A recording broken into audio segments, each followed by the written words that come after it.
Not that I don't love what I do. I really love what I do. But I always give this when young people ask for advice, I'm like, the biggest mistake is not having the that I made personally, and I don't know what everybody's doing, but not having the confidence to really go for it, because in the beginning, when you're young, you don't have so much responsibility, so you can make those sacrifices. So you can spend 100% of your time, if you're focused and driven, in building yourself up as an artist. Welcome to the Locala podcast. I'm Taylor Strickland, a writer here at Locala Magazine and your host for today. Today on the couch, we have Jessi Miller. And before we get to her, if you enjoy our content, please be sure to hit that like button and subscribe to all of our social media and check out our website.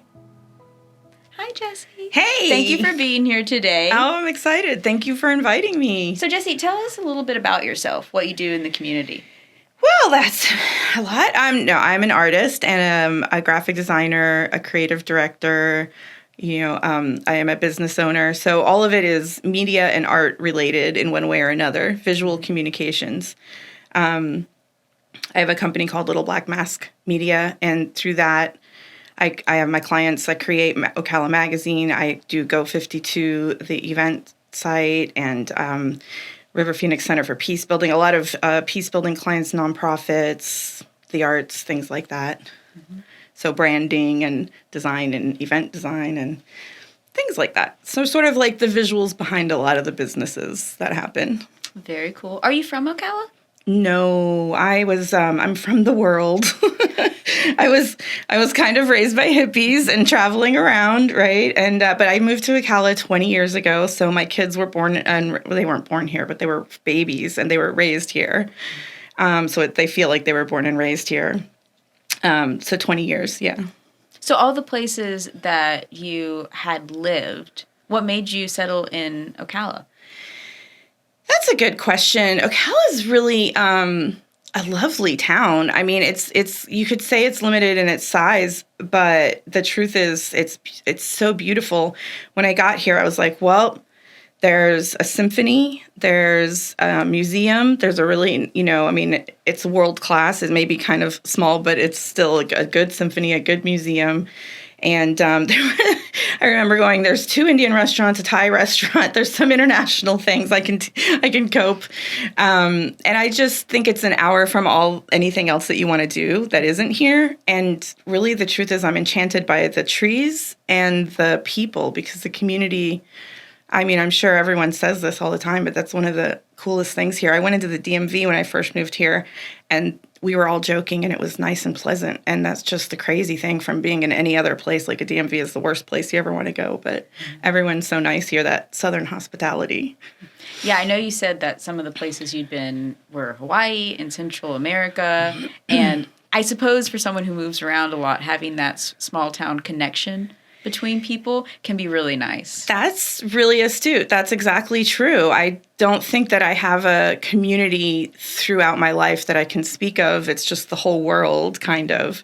Yeah, all the countries in Central, not just Central America, but Mexico, and then every country in it, all the way down to Panama, we spent time in, and then Hawaii, we spent time in the Caribbean, and Las Vegas, Kentucky, Key West, Fort Lauderdale. I was born in Oregon, California, Palm Springs, so many places I've lived. So I think that does speak some truth to say that I liked having a community around me and feeling like I was growing roots for the first time and giving that to my kids. Have you traveled since then with your kids or without them? A little bit. Financially, I don't think it's the same as in the 70s to drag kids around. I think now I'm like, it's really expensive to put 2 kids and myself on a plane and stay somewhere and everything. But we've definitely done a little bit. I've gotten out of the country a handful of times since I've lived here. I do love traveling. I do think it's the best education. For sure. There's a quote somewhere out there, and I think it's more valuable than school in many ways. I also think especially that's true for an artist. For sure. For sure. Where the world is your inspiration. Mm-hmm. So did you pick up art as you were traveling, or was it something that you always carried with you? How did that start? That's interesting. I I feel like I was born loving art and felt that every little doodle or coloring book thing I did was art. Like I must have had some sense of pride in that. I don't know why. So I felt like I was an artist even when it wasn't anything professional or commercial or real. And I don't know that I made that choice until later. I think that there was part of me right after high school where I thought I'd like to be an actress, but I'm probably always going to be chubby and that's too hard to do it. Or I'd like to be a fine artist, but people starve when they're artists. Or, none of the things I enjoyed seemed practical. So I went into advertising, which is creative, but a little more professional and practical. And lucrative. A little bit more lucrative. I said there's a debate to that in the 30-some years that I've been doing it. It has a ceiling unless you're in a really huge company. Mm-hmm. But it's definitely a good living, a solid living, and it's fun, and you're always telling someone's story. And branding-wise, I was in ad agencies for about 7 years out of college, and one day I was like, I'm making things people throw away, like a brochure or an ad, and I'm just selling things, and I kind of felt like I had lost my soul. Mm-hmm. Then I went into magazines, publishing, and I started getting work with magazines, and I felt more like I was telling stories again, or for the first time.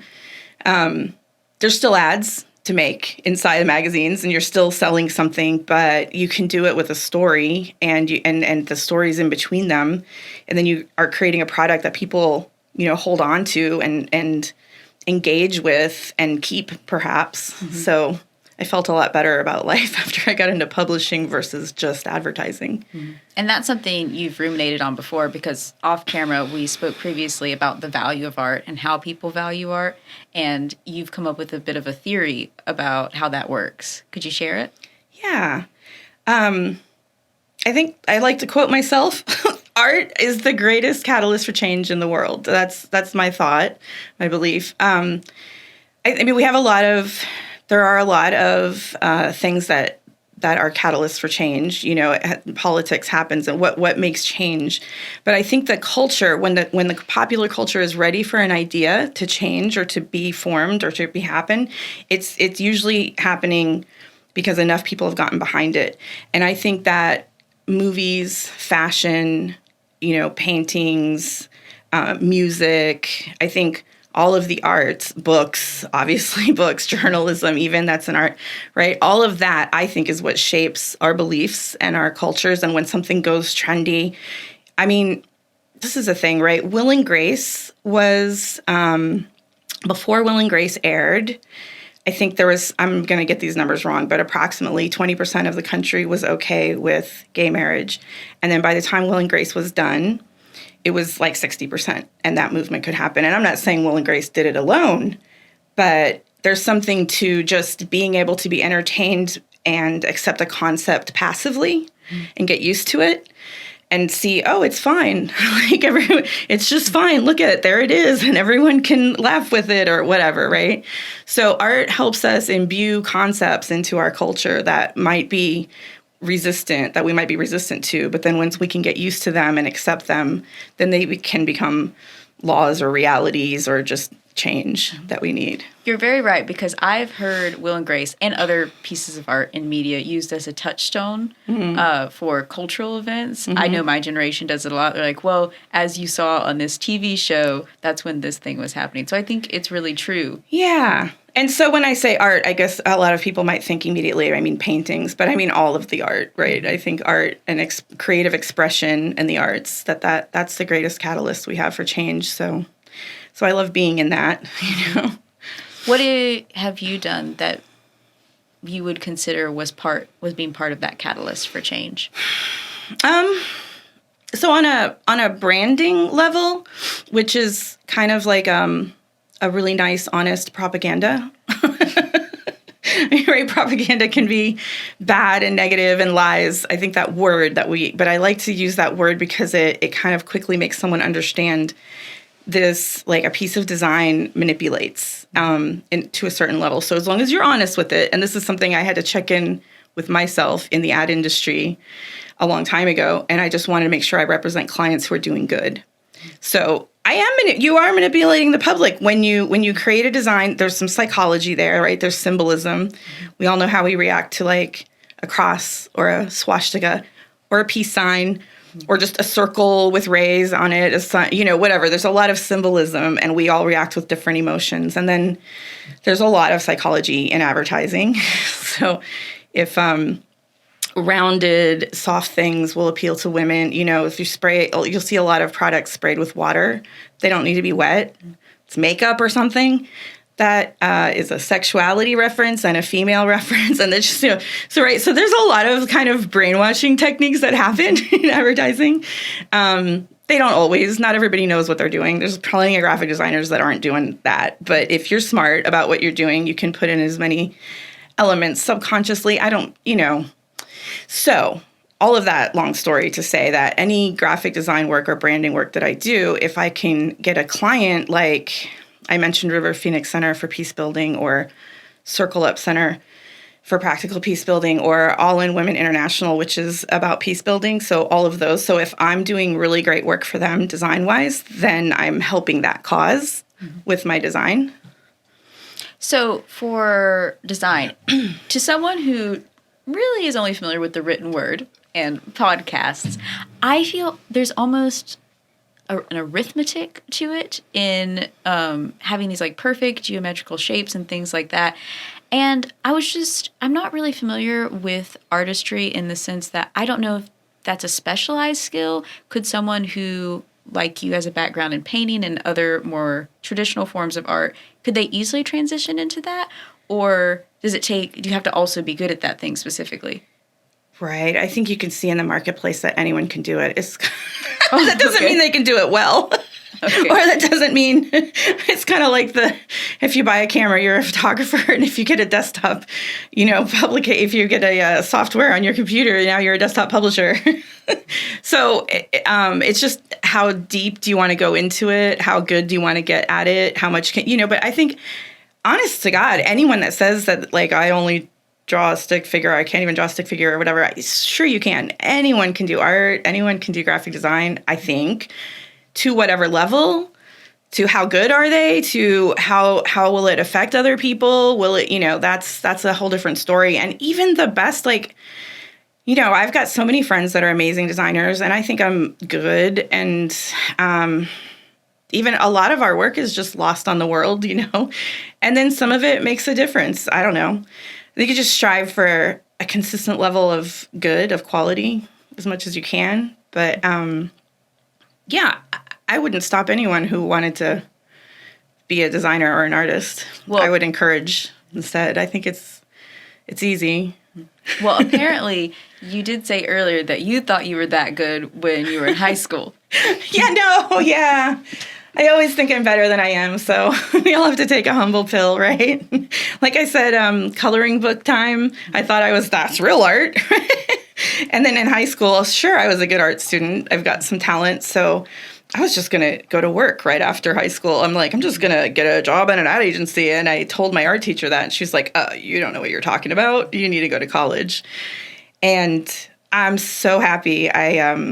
That was Miss Dixon at Fort Lauderdale High School. If anybody out there knows who that is, I'm really Shout grateful. Shout out to Miss Dixon. I'm really grateful because in college, I went to the Art Institute in Fort Lauderdale and for advertising design. And I just kept learning how much I needed to learn. Like, I just kept going, oh, I didn't know that. I didn't know that, And undoubtedly, I think I would love to be a student in college forever because you could just keep learning for sure. And I know I could be better. We all get better as we grow and learn and live, and the more we work. But yeah, it's funny. I always think I'm at the top of my game, and I have more to learn every day. I feel like that is the pitfall for artists, not just visual or graphic design, but any sort of art medium, is they love to learn. And it's never ceasing. And I think sometimes when people go to college, they can a little bit fall into a pit, because it's really easy to follow that ladder up from like bachelor's to master's and like to keep going. But I think once you get around the end, you're like, it's time for me to get out in the field. Yeah. There's a flip side to that overconfident too, which is like insecurity. because also as an artist, I never even know if it's good enough. It's kind of both things at once, right? And most artist friends of mine were like, is it, to even know when a painting is done and does it look good yet and is it right yet? I have heard that a lot. I have seen people present their painting and be like, it's enough. You have to stop at some point. You have to stop adding to it. Yeah. So artists are really confident and really insecure. Well, it's vulnerable. It's vulnerable putting your work out there. It is. That's true. That's true. Yeah. Has there ever been a time where you've had to do something in graphic design, or maybe on the side when you were doing some paintings that you've ever presented anything and it didn't go so well and you were like, ugh? I mean, yeah, for sure. There have been clients who hated something, or in college, everything went up for critique, and so people could pick your work apart or praise it. I'm actually quite good with that. I'm really good at separating someone's opinion from my own self-esteem. And I'll be like, well, if it's commercial work, the client's I got to do what they want. I mean, I can only suggest what I think something should be, and then you're going to do what they want. So that's the job. The job is to execute their vision, and there you go. But if it's like fine art and it's really a piece of you and your soul, it doesn't get usually as much criticism because people are sensitive to that, I think.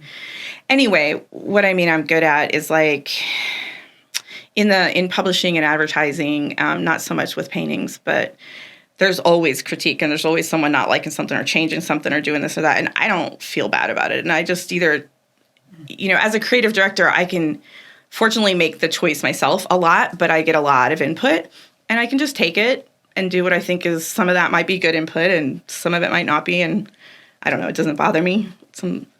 If you had to give advice to like a younger you or other artists out there, how would you advise them to make that separation between your own skill level and how you want to grow as an artist versus what people are saying to you? So that's a big concept. I mean, we're always learning and growing, like we just talked about. So I think just check yourself all the time. And then in any situation, kind of, if you can analyze who's saying this criticism, where is it coming from? What does that mean? It's almost never an attack on you as a person. It's just the work itself, and we're talking about something, and does it work or not? And is that a good idea or not? Or is it, could I learn from it? Should I do this? Maybe this a little better or different, or maybe they're totally wrong, but they're the ones paying the bills, so you just have to do it. But just kind of analyze it, I guess. Step outside yourself and know it's not about you as a person. It's just about this particular piece of work, and then kind of think analytically about it, not emotionally about it. Are people generally, when they commission you, are they very specific in what they want, or is it kind of a situation where they don't really know what they want and you have to tell them what they want? Any and all of that, for sure. Some people really know what they want and they have got terrible ideas, and I try to talk them out of it or show them. And my best technique is do it their way and another way. If I don't know, I wouldn't do two paintings if it was a painting, but if it's design or something like that, I will do it two different ways and be like, this is what you asked for. This is what I think would be a lot better, and kind of work through it like that. But for sure, there are people who have no idea what they want. And I like to ask a lot of questions.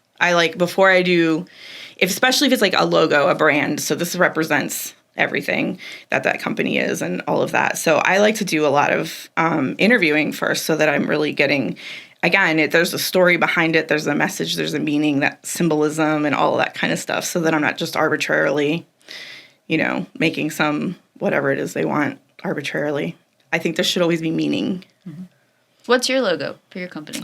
A little black mask. And what is the meaning behind that? So in the media, in advertising, in graphic design, in the arts, all of that is image. It's visual, right? It's visual communication that I do. So our tagline is, the only difference between the mild-mannered civilian and their superhero alter ego is that little black mask, right? Okay. Their identity. Mm-hmm. So I know you mentioned that you have children. Yeah. How many? 2. Are they artistic too? Oh, they are. Neither of them are doing that for a living, but they're, I do like, they are very creative and talented, especially my daughter. She's super talented. And again, like, I kind of think everyone is to a certain level. It's just, what will they do with it? How much do you want to focus on it or whatever? You've not seen my stick figures. You say that, but you've not seen my So your tips. talent might be in a different creative area, but there's always something, right? I have no musical ability. I mean, we can't all do all the things. That is true. Me with a horn or a guitar sounds like screeching. It'd be terrible. Are you the only artistic? Well, your children are artistic, but in your family, like your parents, were you the only one? My dad's an artist, and my mom, again, didn't do art for a living, but she did paint and was good, really good. So that was very much a part of your constantly changing home. I mean, she decorated really creatively, like in hippie style. But she didn't make a lot of paintings through her life. I have some, and they're really good. It's kind of weird to just maybe do half a dozen in your whole life, but have them be really good. Yeah, that's the sort of thing you hear like really famous artists doing. That like this is the body of her work. This is what she left behind. Yeah, yeah. Were they supportive of you being an artist? Right. I didn't grow up with my dad, so. Sure. I mean, he would have been because he's an artist and he has earned a living at it right now. He's just not, he's retired. But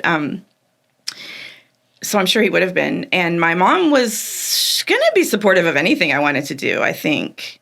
Although she had one of those strict, what do I want to say? Literal, like, art should be this way. It should be realistic. It should be, or it's not good enough, right? Like, she wasn't really free thinking with that. So I think that may have been why I was insecure to just be an artist to begin with. Like, why I went into advertising and thought I should be more practical. So supportive, but, with an angle. Do you ever regret that you went to advertising and didn't try the starving artist bit just for a little bit? 100%. Not that I don't love what I do. I really love what I do. But I always give this when young people ask for advice, I'm like, the biggest mistake is not having the that I made personally, and I don't know what everybody's doing, but not having the confidence to really go for it, because in the beginning, when you're young, you don't have so much responsibility, so you can make those sacrifices. So you can spend 100% of your time, if you're focused and driven, in building yourself up as an artist, And then if you just think you're going to do it on the side or later in life, it's really hard it does take a lot of time, not just painting or creating the art, but marketing it. Marketing yourself. I mean, you're a brand. You got to get yourself out there, and you got to travel maybe to do shows, whether that's music or art shows, or, it just takes time. So it's very hard to do that on the side and be as successful as if you could throw your whole self into it and just give yourself to it. What a luxury now I think that would be. And also, even in graphic design and advertising, if I could do one thing differently, like throwing myself in, it would have been to not just take the first job that I could get, but hold out for a better one, intern somewhere at a bigger company while I don't need the money, and then you get to so when you can throw yourself into something when you're young, I think you can get a lot further in the rest of your life than doing it little by little. For your whole life. I definitely agree. I'm 25, recently graduated, and I feel like a lot of people underestimate how much potential you have in those early years. And it's better to have tried and failed than to have not tried. Yeah, man, absolutely. So yeah, that's it. That's the only, I almost never would say that I would change anything in my life, because life-wise, you're like, I love everything. My kids, this, that. I wouldn't want to not have. But if I could do anything again, it would be like just unabandoned, like obsessive with my art. It's the Jessi of an alternate reality. That's is. The life that she led. It's not so much that we regret the here and now, because our life. No, never, never. I love life, but but I would love to have the opportunity to just throw myself in with obsession to art. So for your non-graphic design art, what do you normally do? What do you produce?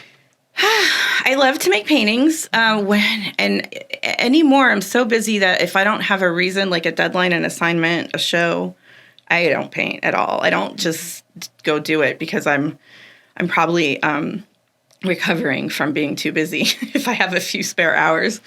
But I love painting, and if that was all I did, it would be awesome. I paint really kind of bright, colorful, maybe expressionistic paintings, usually people, sometimes animals. I like when I paint people, I like to not do skin colors. So I'll make them pink, blue, green, yellow, white, any other color but their color. So not that you won't recognize who that person is, but I just have this thing about wanting people to relate more and not identify with race or something like that. Just kind of relate to the human and what they're doing in that painting versus where they came from. I don't know. I don't even know if that's effective or that works, but that's a thing that I started a long time ago, and I've continued it. And I will not paint anyone flesh color unless it's some commission or I've been asked to for some reason. I think it works. I also think it's beautiful. I think a lot of people evoke certain colors. My friends and I have this little joke where like that is a blue person, that is a red person, and you can just feel it. I love that. Yeah. Well, part of if I paint a couple, I do go like cool is like sometimes men are usually cooler. They're not as hot of energy, right? They're, and I do with hot, cool, warm, whatever, shocking, this, that. I do and think about the emotion of the energy of the person. Mm-hmm. That's true. Was this always sort of the type of art you gravitated towards? Or when you were younger, did you think you were going to do something differently? Because I know I've seen artist progressions on things like Twitter. Mm-hmm. Like their portfolios, and sometimes it's extreme. They really pivot. I would say I have always, my first paintings that I would consider real and not just assignments or whatever from college age on. My zebras were red, blue, purple, whatever. I don't think I've Sounds painted. Like Lisa Frank. Yeah, I don't know if I've ever painted my David Bowie. He was like kind of yellow, green, whatever. I don't think I've ever painted anyone, except for by assignment. I don't think I've ever done it on purpose in realistic colors. That's funny. However, my taste in art, like what I admire, what I'm inspired by, has changed a lot. I used to be obsessed with Renaissance. Michelangelo and Raphael and Da Vinci. I mean, they're still amazing. I'm not obsessed with them anymore. But then you move on and you kind of, I'll be like in a Dali phase or a Picasso phase or whatever. For different reasons, my taste in who I think is the most amazing artist of the moment changes a lot drastically. No, I definitely understand that.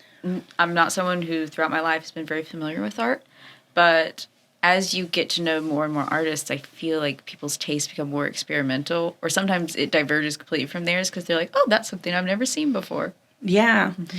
And maybe it's just a byproduct of what I learn about, I think about my friend Matt Wardell. He's the conductor, the musical director for the Locala Symphony Orchestra, and whatever piece they're doing that they're going to play at the symphony, he gets all into it, and he kind of knows the composer and what they were going through. And he kind of like gets all into that story for that period of time. So it may be like that with me, like whatever it is I'm learning about and for whatever reason, I don't have any, just whatever I'm researching or whatever. Maybe that's what I love. I don't know. Have you ever sold any of your personal art? Sure. I mean, I think probably about 75 pieces told, like through the years, maybe. I don't have an exact count, but yeah. Back to the conversation about value. How can you predict the way an audience will value your artwork? Nope. You don't know? Nope. Don't know. Cannot predict the way an audience will value my artwork. Cannot do it. I don't know how to do it. You can look at a marketplace and you can kind of, so there's so much in that because one, you shouldn't be painting. I hope you shouldn't be painting to the audience. You should paint what you want to paint, right? In theory. But you can look at a marketplace and like Locala and you can know, well, a lot of people know me, so they're going to react. I'm going to have some friend factor amount of people, but then there's going to be some strangers and some of them are going to be conservative and some are going to be you can kind of like profile a marketplace and figure out something. Like were I to paint some blue and orange gators, that would be very popular. Especially in Gainesville. Right. That's, I guess, what I am. Yeah. I mean, so I could predict certain things, but if you just paint something because you want to and then put it in a show, I have no way of knowing what anyone will really think. It always surprises me what people say about art or my art. No way to predict that much. So working within the graphic design industry doesn't keep you abreast of that sort of thing? Or is it just two diametrically opposed spheres? Oh, right. In graphic design, I can maybe predict. That's what I don't know what anyone's real taste is, but I do know what general psychology is. And so you can create things that in graphic design, it is easier to create things that will tell a particular story or give a particular message. Like, right, you want your brand to be strong and trustworthy, or you want your brand to be fun and inviting, or, you know, what are you trying to evoke with your message? That is doable, and you can do that on purpose and succeed fairly well, I think, in graphic design. I just think that a painting that is personal, and for example, I made, on my 40th birthday, I made 40 paintings, and every one of them had a picture of me in it, but then I painted all over it and other words and other things. And I just thought, why would anybody care about these things of me? And I put them all up, and people loved them, and someone cried. She's like, that reminds me of my wedding, and someone this and someone that. Like, so I mean, I could not predict. I have no idea what anyone could think about a personal painting. That's, I guess, what I meant by I have no idea. But in graphic design, it's more predictable. If you calculate what you're doing, it can, doesn't mean everyone's going to love it, but it can definitely evoke certain things. No, it makes sense. You have different purposes. As you said, one's propaganda, one's meant to manipulate, and one is just expression. I'm just painting. I'm just painting how I feel. Yeah, 100%. That makes a lot of sense. So for graphic design, what are all the services you offer people? Well, the whole brand package usually. You know, you can start with the logo is always like the cornerstone of your look, and then you have to create all these other ads. Or I don't do in-house videos, but I work with people. But so I can, as an art director, as a creative director, whether we do it in-house or not, we do websites, all the design, all the ads, all the, you know, posters, banners, flyers, like just anything that is marketing related, we can do it. We don't do video in-house, but I can work with people. Or we don't do radio commercials or whatever, but I can work with people. So as an art director and a creative director, and I've worked in ad agencies, I'm good at directing a whole team to go do the things they do. So most anything we can you know, like, it's especially good if everything has continuity. So instead of going to like somewhere and making a video and it has nothing to do with this message, and then you're putting an ad over there and it's a different look or a different message. I love when everything has continuity. I think it's so much more effective, and you have a voice. Your brand has a voice and a look and a feel and a united message, even when you're saying different things. So I'm really good at that, at the overall vision, and then being the core director for it. Mm-hmm. Yeah.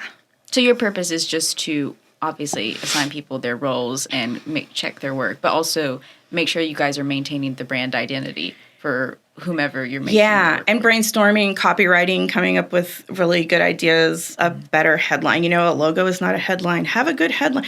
If I could do one thing for Locala, I want to bring good old-fashioned ideas back. Mm-hmm. You know, digital advertising has taken us in a world of clickbait and kind of crummy ads and just kind of like discount or this weird video or blah. I don't know. The weird stuff is thrown in front of us all the time.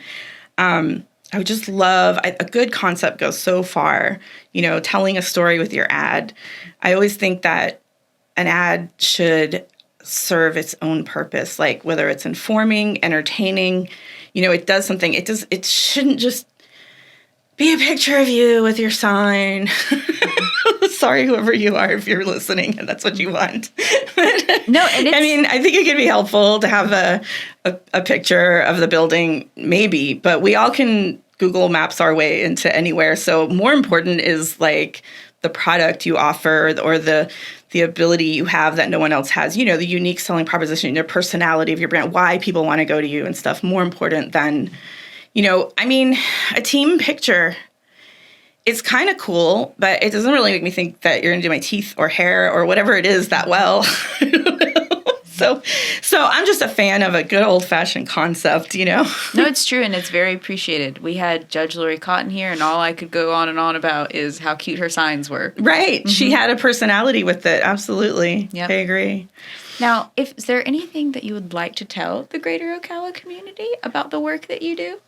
Well, I think that anybody who's worked with me knows that I'm great at interpreting what you want or what a client wants. I love making people happy. And I don't think just getting the work done and getting paid for it is enough. I want literally to make people happy. So I want them to be proud of this thing, or I want it to work for them. Everything that I've been talking about, how I like something to mean, everything should mean something and a story and everything. It's really important. So for us in my company, it's not just slapping something together that might look cute. Hopefully there should be a reason. And, if that matters to you, or if you didn't know it mattered and now you do, then I can do that. And the other thing we have is Go 52 events. And I haven't really been talking about that, but just being in the media, I love to be a resource. So this is just all the events. And the reason I'm saying it is it's sort of a charitable thing. It doesn't make any money. Everybody can put their events on there. But there are so many charitable events. And I just sort of thought this town is so charitable. And I really wanted to get together with all of these charitable. When you get I can't go to all the things this weekend. There's so many things. I don't even know what they are. Or you're is there anything? Anyway, these events are important not just because they exist, but because most of them are ways to raise money for charities.